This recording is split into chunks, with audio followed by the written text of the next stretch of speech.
আমরা যতই দুঃখ পাই, যতই কষ্ট পাই, আর যতই অধঃপতিত হই, কিন্তু কি করলে শাশ্বত সুখের অধিকারী হব, কি করলে চিন্ময় আনন্দ লাভ করব, সে আমরা জানি না। আর জানলেও আমরা কলিহত জীবকে বলছে মন্দ ভাগ্য, অশেষ দোষে দোষী, অন্নগত প্রাণ, রুধিরগত প্রাণ, কলহ প্রিয়। সাধন ভজন তপস্যা যাগ যজ্ঞ সাধু গুরু মান্য এই কলিহত জীবের কোনোটারই শক্তি নেই। কৃতে যৎ ধ্যায়ত বিষ্ণু, ত্রেতায়াং যজত মুখ, দাপরে পরিচর্যায়াং কলু তৎ হরিকীর্তনাৎ। মানে সত্য যুগে ছিল ধ্যান, বিষ্ণুর ধ্যান, বিষ্ণুর আরাধনা। ত্রেতা যুগে ছিল যাগ যজ্ঞ, অশ্বমেধ গোমেধ যজ্ঞ। দাপরে ছিল পরিচর্যা, আর কলৌ তৎ হরিকীর্তনাৎ। কেন বলছে? কলি যুগে একমাত্র হরি নাম কীর্তন। কেন? হত জীবের কিচ্ছু করার ক্ষমতা নেই। দিবস রজনী বলে তা বলে, তুমি দিবস রজনী বলে তা বলে কতই পেঁচালো পারিতে পারো, ওরে তাহারও ভিতরে কখনো কেউ মন্ত্রে গোবিন্দ বলিবে না। কত রসারি সার ভিজে গেল, তুই বললি না শ্রীকৃষ্ণ গোবিন্দ নাম, বললি না শ্রীকৃষ্ণ গোবিন্দ নাম। ওরে পাখিরে যে নাম লইলে লয়, সুকোষারি আদি কত, ওরে তুমি যে তাহাতে আলস্য করো, এ হয় কেমন মতো। মনরে মন কি লাগিয়াইলি ভব, ওরে এমন জীবনে আমার হরি না ভজিনি, সে তুই মানুষ কবে। 84 লক্ষ জন্ম পরিভ্রমণ করার পরে এই সুদুর্লভ, অতীব সুদুর্লভ মনুষ্য দেহটা আমরা পেলাম। এটাকে বলছে অতীব সুদুর্লভ। মানুষের দেহ পেলেই আমি কিন্তু দুর্লভ দেহ পেলাম বলতে পারি না। কিন্তু ওই দিন আমরা আস্বাদন করেছিলাম যে যে আমরা মানুষ, এটা গর্ব করতে আমরা খুব বাহাবা নিতে চাই না, খুব গর্ব করে আমরা বলি আমি মানুষ। কিন্তু মান মন হুশ বিবেক চেতনা চৈতন্য যার নেই, সে মানুষ কি করি? নাম শিখালে পাখিটাও কৃষ্ণ নাম শিখে যায়। তো আমরাও বসে বসে কৃষ্ণ নাম করছি, হরি নাম করছি, কিন্তু পাখিটাকে দেখবেন, যদি কোনো পাখিটাকে শিখানো যে বল কৃষ্ণ বল, পাখিটা বলছে কৃষ্ণ বল কৃষ্ণ বল। কিন্তু যখন একটা বিড়াল বা একটা বেজি পাখিটাকে ধরে, তখন কিন্তু পাখি আর কৃষ্ণ বল বলে না, তখন কিন্তু পাখি তার টেটে রবি করে। আমরাও আমাদের যদি মৃত্যু ঘনিয়ে আসে, আমরা এই কৃষ্ণ নাম করছি, কেননা এই কৃষ্ণ নামের মধ্যে আমাদের ভালোবাসা নেই। পাখিটার মতনই আমরাও গুলিয়ে আওড়াচ্ছি, তাই না? কৃষ্ণ নামের মধ্যে আমার প্রেম না থাকে, আমার ভালোবাসা না থাকে, তো ওই পাখিটার মতনই আমিও করছি। আমাকে যখন এই যে পাখিটাকে যখন একটা বিড়াল বা বেজি ধরে তখন ট্যাটে করে, আমাকেও যখন যম রাজ নিতে আসবে, আমিও কিন্তু তখন এই বিষয়ের জন্য হাত পা ছুড়ে চিৎকার করবো। কৃষ্ণ নামের মাহাত্ম্য কি, হরি নামের মাহাত্ম্য কি পাখিটা জানতো, সাধু সঙ্গের কি প্রভাব পাখিটা জানতো, তাহলে কিন্তু পাখিটা এমন করতো না। না তো বলছি এখানে তত্ত্ব ওই পাখিটার কথা বলছে। এখানে কিন্তু আমার এই দেহ খাঁচার মধ্যে একটা পাখি আছে, আমার এই দেহ খাঁচার মধ্যে পাখি আছে। এই আমরা ওই দেহের পরিচর্যা করতেই ব্যস্ত, কিন্তু ওই পাখিটার খোঁজ নেই না। একটা ছেলে খুব শখ করে একটা ছোট্ট পাখি পুষেছে বাড়িতে। ওই পাখিটাকে ভালোবাসতে বাসতে এমন ওই পাখিটাকে ছেড়ে সে কোথাও যেতে পারে না। তো কোনো চাকরি সুবাদে তাকে বাইরে যেতে হচ্ছে, কিন্তু তার পাখিটার প্রতি এত ভালোবাসা, ওই পাখিটাকে সে কোথায় রেখে যাবে, কে পাখিটাকে যত্ন করবে, তাই যেতে পারে না। তো মা বলছে তুই রেখে যা না, তুই ভয় পাচ্ছিস কেন, পাখিটাকে রেখে যা, আমি ঠিক খাঁচা পরিষ্কার করে রাখবো, হ্যাঁ আমি ঠিক যত্ন করে রাখবো। বলে মা তুমি রাখবি, খাঁচাটা যত্ন করে রাখবি? বলছে হ্যাঁ আমি যত্ন করে রাখবো। ছেলে নিশ্চিত চলে গেল। তো চলে যাওয়ার পরে মা প্রতিদিন খাঁচাটা মাজন ঘষণ পরিষ্কার চকচক করে রাখে, কিন্তু খাঁচার মধ্যে যে পাখিটা আছে, পাখিটাকে যে খাবার দিতে হবে, ওইটা কিন্তু মা আর খেয়াল করে না। মার কাজ খাঁচাটাকে লক্ষ্য রাখা, খাঁচাটাকে পরিষ্কার রাখা, খাঁচাটাকে পরিষ্কার রাখে, কিন্তু পাখিটাকে আর লক্ষ্য করে না। এমনি ভাবে একদিন, দুদিন, 3 দিন খাবার না খেলে পাখি কি হবে? খাবার না পেলে পাখিটা একদিন খাঁচার মধ্যেই চুপসে যাবে, শেষ। তো ছেলেটা আসলো, এসে দেখছি কি, কিছুদিন পর যখন এলো, আমার পাখিটা কথা মা বললো এই তো খাঁচাটা দেখ, গিয়ে দেখে খাঁচার মধ্যে পাখি ঝিমিয়ে পড়েছে।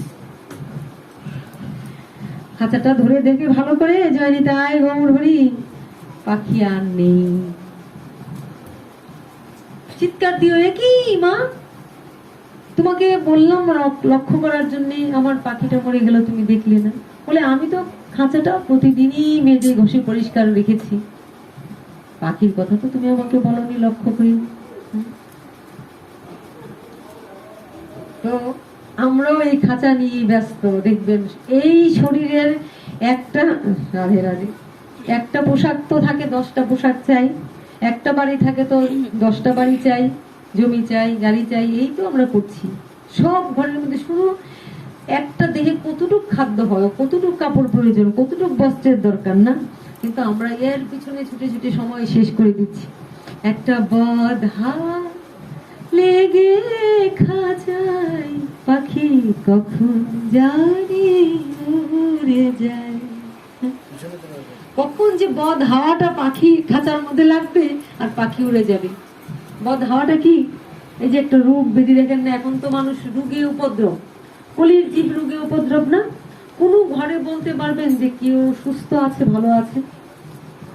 প্রত্যেকটা ঘরের মধ্যে অসুস্থ। এইটাই বদ হাওয়া। কখন যে এই উছিলায়, ওই দেহের রোগের উছিলায় পাখি বেরিয়ে যাবে, যাকে আমি আমার আমার করেছি, আমার ছেলে, আমার স্বামী, আমার সন্তান কারাগারি করেছি, ওখানে যাচ্ছে, হ্যাঁ দরজা বন্ধ করে রেখে দিব।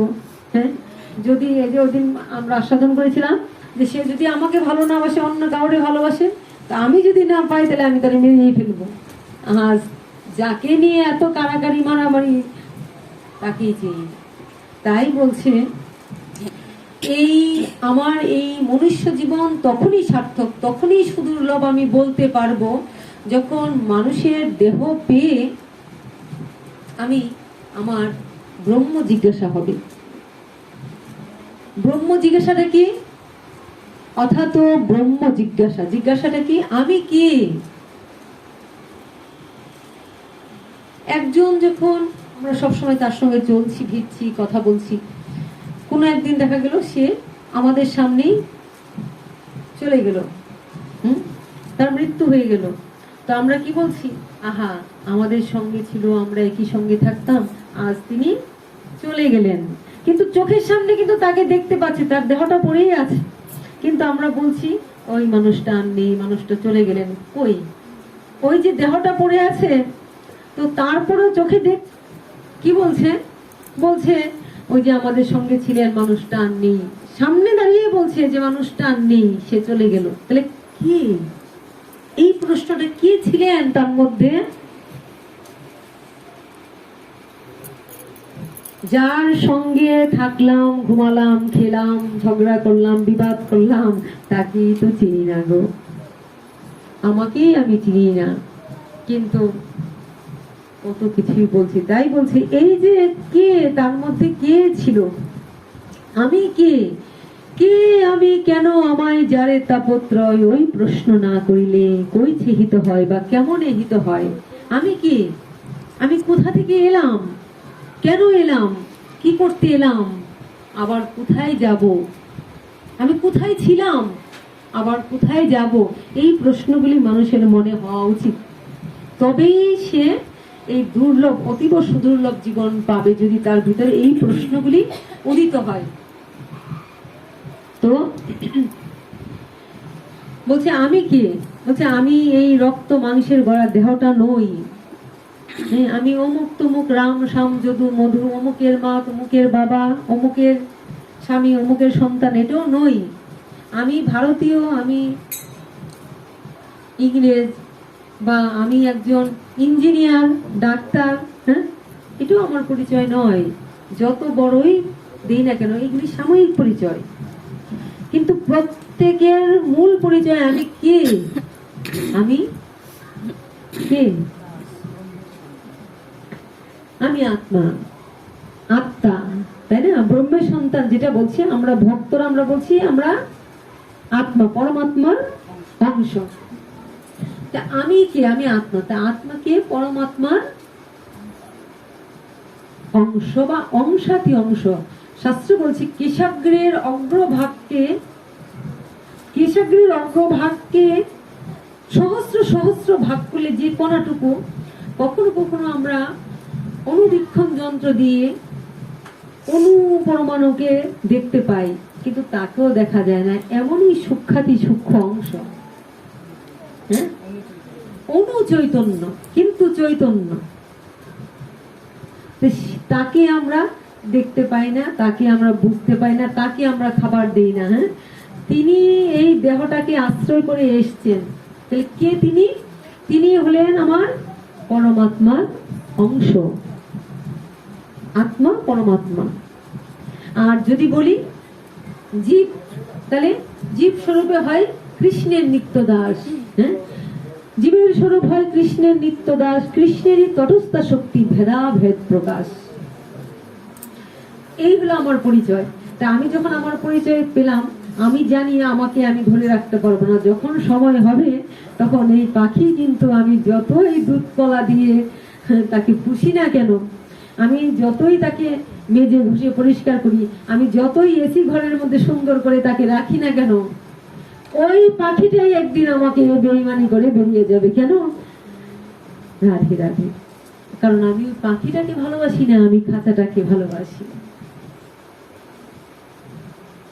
পাখিটাকে যদি ভালোবাসতে হয়, পাখিটাকে খাদ্য দিতে হয়, তাহলে কি করতে হবে? ওই সাধু গুরুর চরণ তলে বসে আমাকে কৃষ্ণ নাম, হরি নাম দিতে হবে, তবেই আমার এই মনুষ্য জীবন সার্থক হবে, নতুবা নয়। এই দেহের যেমন স্থূল দেহের যেমন খাদ্যের প্রয়োজন, তারও খাদ্যের প্রয়োজন, নতুবা ওই যে সূক্ষ্ম জীবাত্মা, সে কি হয়? সে বিকারগ্রস্ত হয়ে যায়। কাম, ক্রোধ, লোভ, মদ, মোহ, মাৎসর্য, যে আমার যে ভাব, আমার যে আচরণ, এগুলি অজান্তে তার উপর একটা ছাপ পড়ে যায়, কলুষিত হয়ে যায়, যার জন্য তার ঊর্ধ্বগামী হওয়া সম্ভব নয়, কলুষিত হয়ে যায়। আমরা কোথায় ছিলাম? আমরা কোথায় ছিলাম?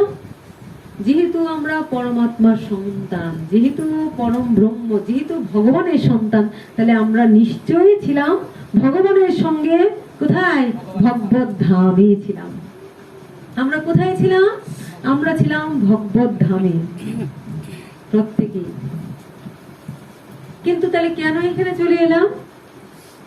আমরা আমাদের যখন ভগবান সৃষ্টি করলেন, সৃষ্টি করে এই জীবকে ভগবান স্বতন্ত্র শক্তি দিয়েছেন, যে তুমি চাইলেই কি করতে পারো? দেবত্ব লাভ করতে পারো, চাইলেই তুমি পশুর দিকে, নিচের দিকে নামতে পারো।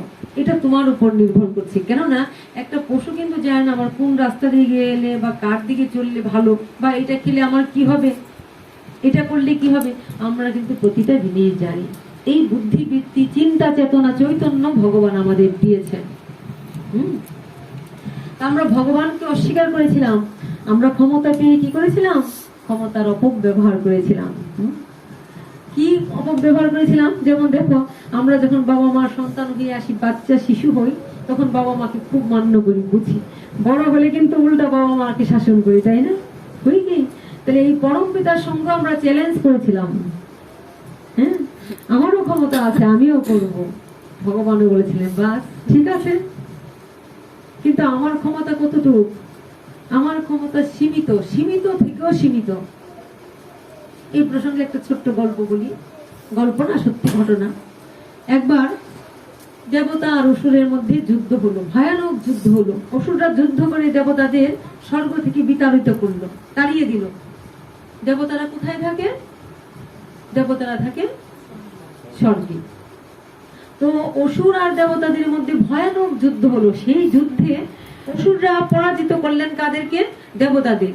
দেবতাদের পরাজিত করে স্বর্গ থেকে তাদেরকে বিতাড়িত করে দিলেন। আর দেবতারা তখন কি করছে দেখেন, আমরা দেবতাদের পূজা করি, হ্যাঁ দেবতাদের পূজা করি, দেবতারাও স্বর্গে থাকতে পারে না, অসুরদের ভয়ে ছুটে বেড়াচ্ছে। এবার কোথায়? মরতে এসে এদিকে সেদিকে পালিয়ে গুহায় টুহায় চলছেন। কি করবেন? উপায় তো নেই। এবার সব দেবতারা মিলে চিন্তা করলেন, দেবতাদের মধ্যে রাজাকে, সমস্ত দেবতাদের রাজা হলেন ইন্দ্র। তো ইন্দ্র সহ সমস্ত দেবতারা চিন্তা করলেন যে এক কাজ করি, আমরা এইভাবে বনে বনে ঘুরে বেড়াচ্ছি, গুহায় গুহায় ঘুরে বেড়াচ্ছি, এইভাবে কতদিন আত্মগোপন করে থাকবো? চলো সবাই মিলে আমরা বিষ্ণুর শরণাপন্ন হই। তো তারা প্রথমে ব্রহ্মার কাছে গেলেন। ব্রহ্মা বললেন না ঠিক আছে চলো। কোথায় যাই? ব্রহ্মা নিয়ে গেলেন মহেশ্বরের কাছে। ব্রহ্মা মহেশ্বর, তারপরে তারা সবাই চিন্তা করলেন না আমরা বিষ্ণুর কাছে যাই। এবার বিষ্ণুর কাছে গিয়ে তাদের মনের কথা, তাদের দুঃখের কথা বললেন। কি দুঃখ? যে না আমরা স্বর্গ থেকে পালিয়ে ঘুরে বেড়াচ্ছি, কেননা আমরা অসুরদের কাছে পরাজিত। এই জগতেও কিন্তু শুধু ওই অসুর নয়, আমরা মানুষ রূপীও কিন্তু এখানেও আমরা অসুর ঘুরে বেড়াই। হ্যাঁ এখানে কিন্তু মানুষের আকার, বললাম না যে মানুষের আকার হইলে কি হয়? করহ ভূতের কাম। মানুষের মধ্যেই সুর এবং মানুষের মধ্যেই অসুর, তাই বলছি সুরাসুর। হ্যাঁ মানুষের মধ্যেই সুর, মানুষের মধ্যেই অসুর। যাই হোক, দেবতারা তাদের মনের দুঃখের কথা ব্যক্ত করলেন ওই বিষ্ণুর কাছে। তো বিষ্ণু তখন চিন্তা করে বললেন যে ঠিক আছে, আমি তোমাদের দুঃখের কথা জানলাম, আমি অচিরেই তোমাদের দুঃখের হাত থেকে রক্ষা করব। আমি একটা ব্যবস্থা করব। কি করা যায়? তো ভগবান তখন যুদ্ধ করলেন ওই দেবতাদেরকে দিয়ে, আবার অসুরদের সঙ্গে, ওই রাক্ষস আর কি, অসুর বলতে ওরা রাক্ষস, রাক্ষসদের সঙ্গে যুদ্ধ করালেন।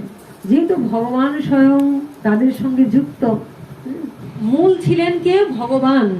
ভগবান সঙ্গে যার, তার তো ভয় নেই। তাই ভগবান যুদ্ধ করিয়ে দেবতাদের আবার স্বর্গরাজ্য ফিরিয়ে দিলেন। তো এইবার দেবতারা কি হলেন? আবার দেবতারা স্বর্গে চলে গেলেন। এবার স্বর্গে গিয়ে দেবতারা মনে মনে ভাবলেন, যাক অসুরদের তো আমরাই স্বর্গ থেকে তাড়িয়েছি, আমাদের ক্ষমতা কম নয়। অগ্নিদেব, বরুণ দেব তারা চিন্তা করলেন যে আমাদের ক্ষমতা এত এত ক্ষমতা যে আমরা কি করেছি? ওই অসুরদের তাড়াতে পেরেছি। আমরাও কিছু একটা জয় লাভ করলে অহংকার হয় না? আমি করেছি। ভগবান তাই বলছেন, আমি তো অহংভাবী পতনের মূল, অহংভাবী সমস্ত পতনের মূল। তো তারা তখন মনে মনে চিন্তা করলেন, তাদের অহংকার এমন হলো, যে যা বলছি, বাহ খুব যুদ্ধ করেছেন তো, খুব ভালো করেছেন, আপনারা যুদ্ধ করে অসুরদের তাড়িয়ে, রাক্ষসদের তাড়িয়ে আবার স্বর্গে চলে এসেছেন। তখন তাদের মনে না অন্তরে একটা গর্ব আসলো, তাদের মনে বেশ গর্ব হলো যে আমাদের তো ক্ষমতা কম নয়।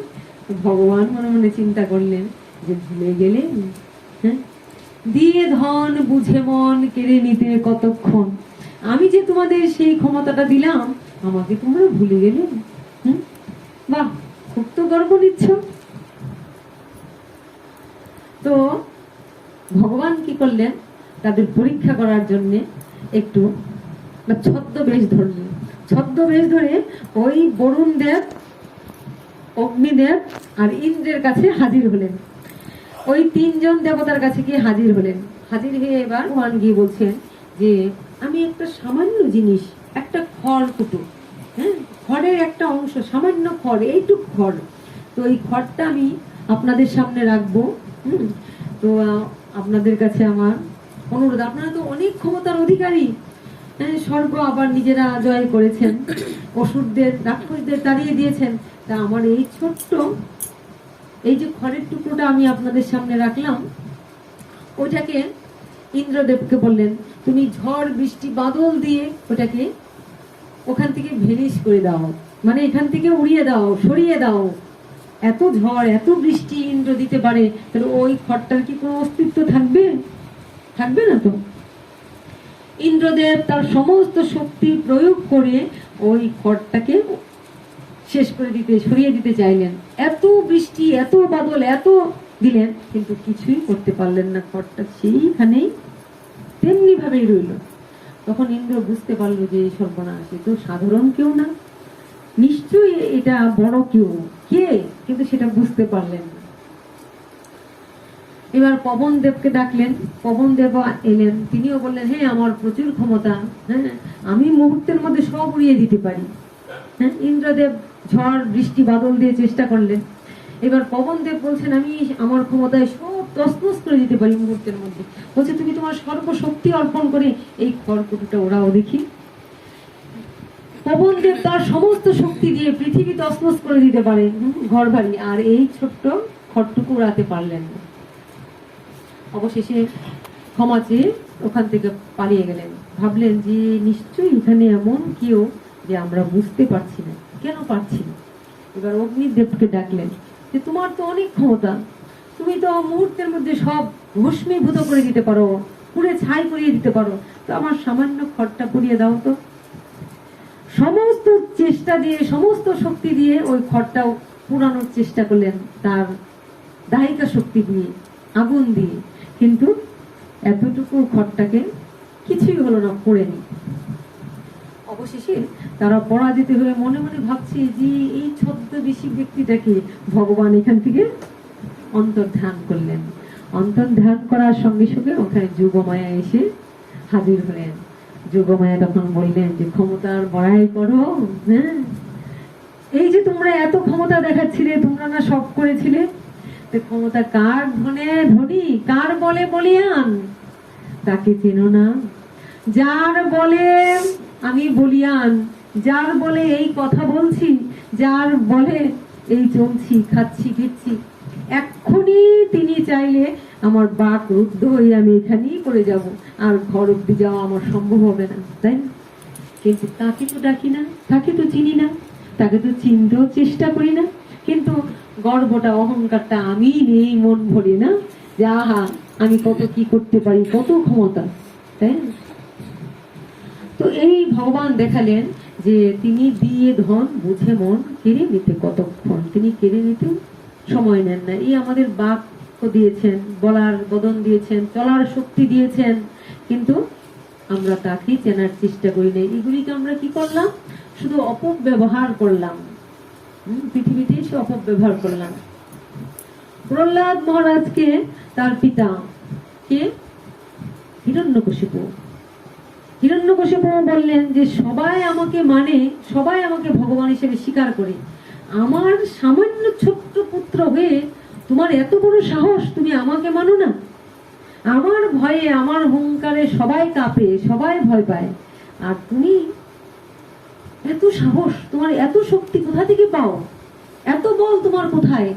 পাহাড় থেকে ফেলে দিলাম, মৃত্যু হলো না, হাতির নিচে ফেলে দিলাম, মৃত্যু হলো না, হরিয়ে হরিয়ে বলে ডাকো, এত শক্তি তুমি কোথায় পেলে? কার বলে তুমি বলিয়ান? প্রহ্লাদ বলেছিল, বাবা আমি যার বলে বলিয়ান, তুমিও তার বলে বলিয়ান, শুধু পার্থক্যটা হলো আমি জানি আমি তার বলে বলিয়ান, আমি তার চরণেই শোপে থাকি, কিন্তু তুমি যার বলে বলিয়ান তুমি তাকে ভুলে গেছো, তাকে তুমি মাথা থেকে উড়িয়ে দিয়েছো, হ্যাঁ, তাকে তুমি স্বীকার করো না, এই হলো পার্থক্য। জয় নিতাই গৌর। আমরাও ঠিক তাই, আমরাও ঠিক তাই। এই যে আজকে গান গাই, আজ কথা বলি, আজ ভালোবাসি, আজ চলি, সবটুকু তারই ক্ষমতা, তিনি করান বলেই করি, কিন্তু আমাদের করার ক্ষমতা কিছুই নেই। কিন্তু আমরা ভুলে যাই। প্রবৃত্তি যাদের, তারা ভগবানকে সেটা স্মরণ করতে চায় না, তাই অহংকারে পতন অনিবার্য।